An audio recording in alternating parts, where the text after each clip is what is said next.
Good morning, diners, and this is your collapsed morning wake-up call once again here on the Doomstead Diner. And this week we're doing a special edition, a special aviation edition, to commemorate the impending death of the airline industry, which has actually been in its death throes for years, if not decades, but had a particularly bad week this week with a second crash of a Boeing 737 airliner, which took the lives of everybody on board, as did the prior one that happened in Ethiopia. Then besides that, we've had a couple of major airplanes that are sort of signals, or the flagships of a couple of manufacturers. First, the Boeing 747, which has been around since the 1970s, and I flew on numerous times in my youth, especially flying back and forth to Australia, and Qantas Airways, and I once flew on one of those things that was almost completely empty. It was amazing. The airline was not well run in those years. Then also more recently, the Airbus A320, their version of a jumbo jet, also went to the great beyond in terms of manufacture. It's going to have a second life now as in the used airplane market. But as far as manufacturing goes, no new A320s either. And what you're witnessing here on all levels is the gradual, and maybe not so gradual here in due time, death of an industry. The airline industry has never been profitable. It's always been subsidized in one way or the other in order to keep it operating. And where does that subsidy come from, and why is it there? Well, the reason is that the airlines and airplane manufacture in general was never designed or really wanted to be a commercial for the population type of enterprise.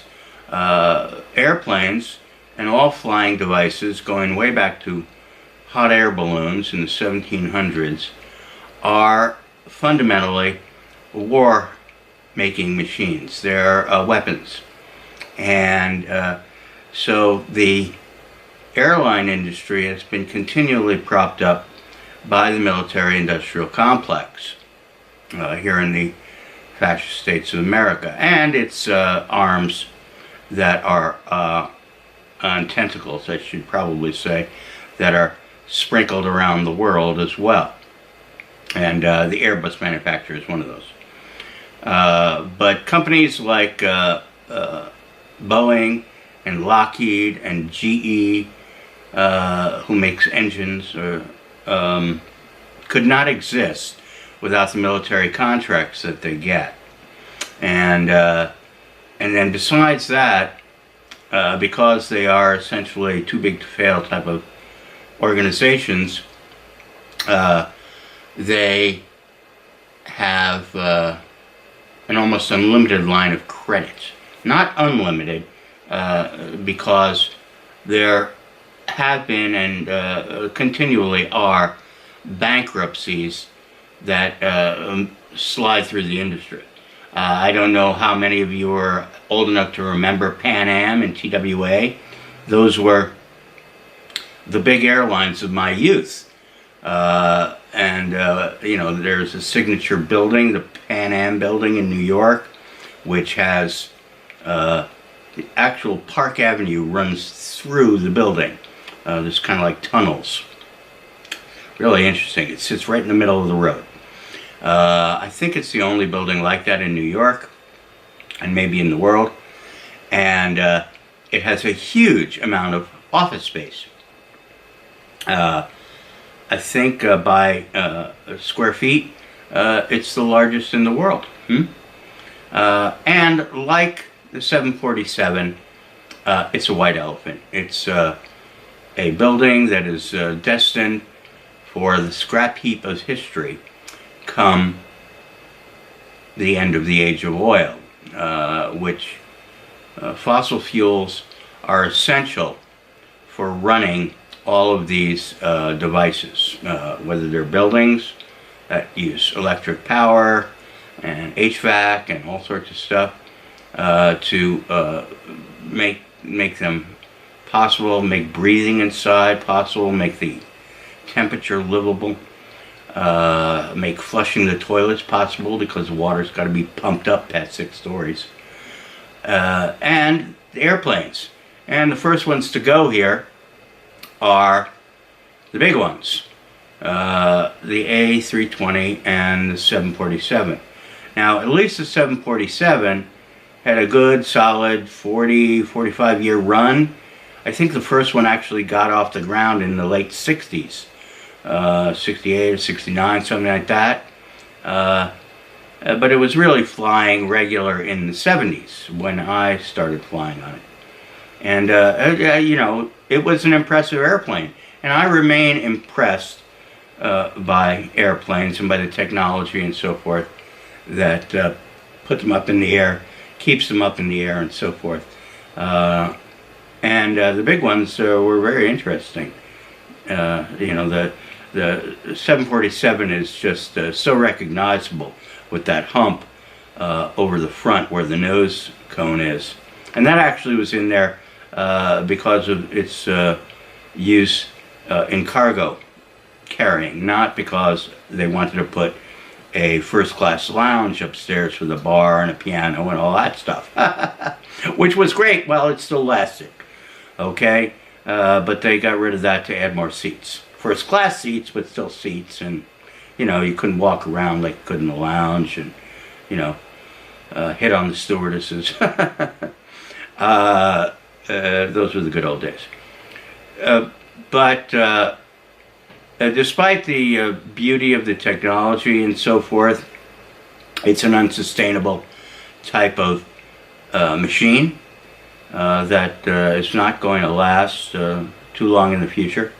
Mechanically, I'm sure these planes can be kept running for 20 years, 30 years even, on spare parts and by cannibalizing them and so forth, taking one good part from one and another good part from another. But the problem is the airports won't be maintained because passenger traffic is going to continue to decrease. The runways will become rutted and so forth, and you're going to get, as time goes by, you're going to get more crashes, okay? They're constantly running on a shoestring budget, despite, as I said, they do have a virtually unlimited source of credit. Excuse me while I take a little morning pick-me-up.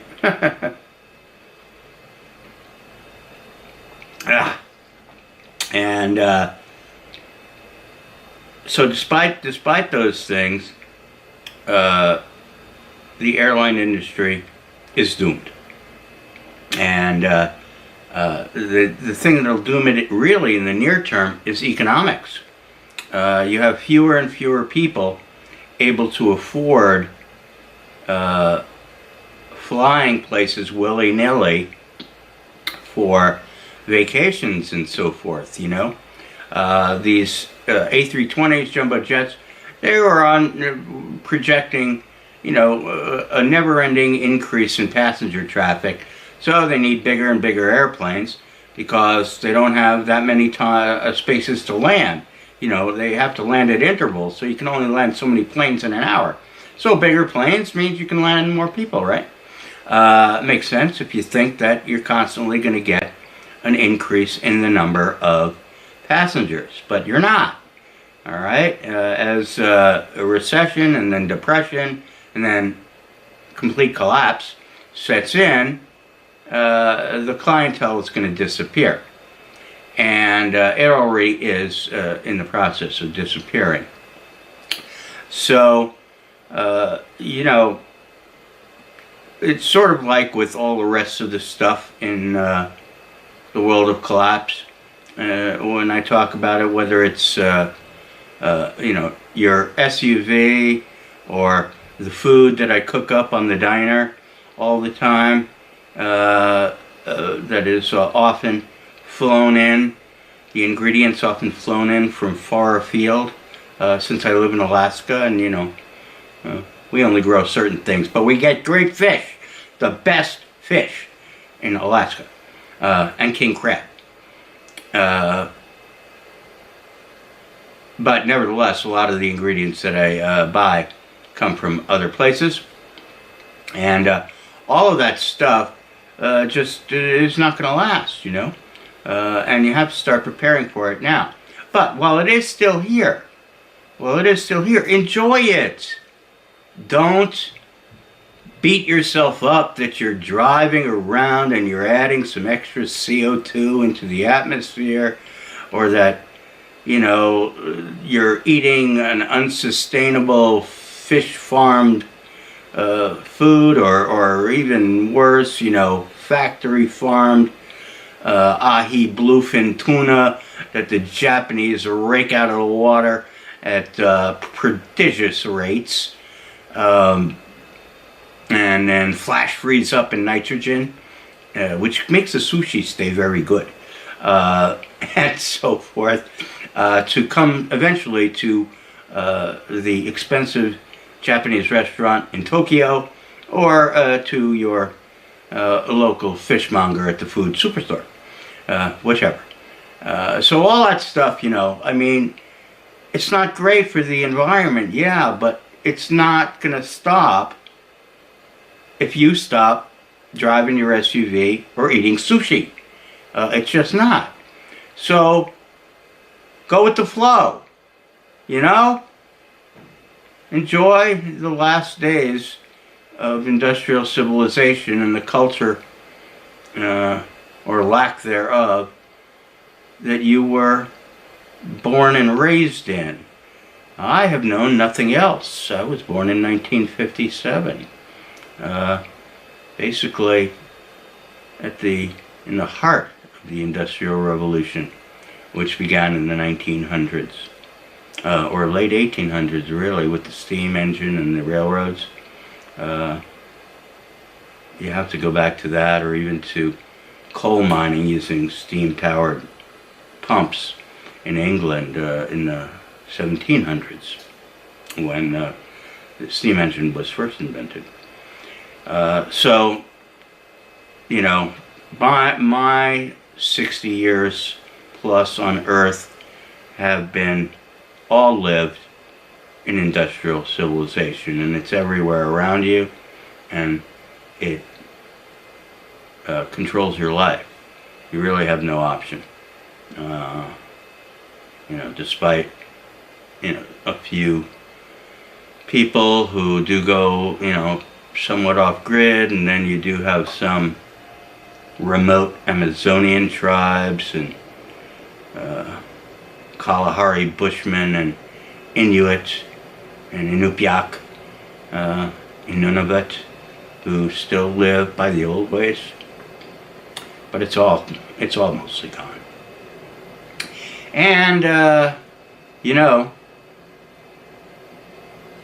it's going to lead to a big change and a large reduction in the population of Homo saps, and we'll just have to pick ourselves up once it's all said and done, and see if we can't build a better tomorrow. And that's all the doom. this time until next time, here on the Morning Collapse Wake-Up Call of the Doomstead Diner. We'll see you later, folks. Oh, and remember, join us at the inside the diner for collapse conversation and great food. I cook great food, and you really should try it.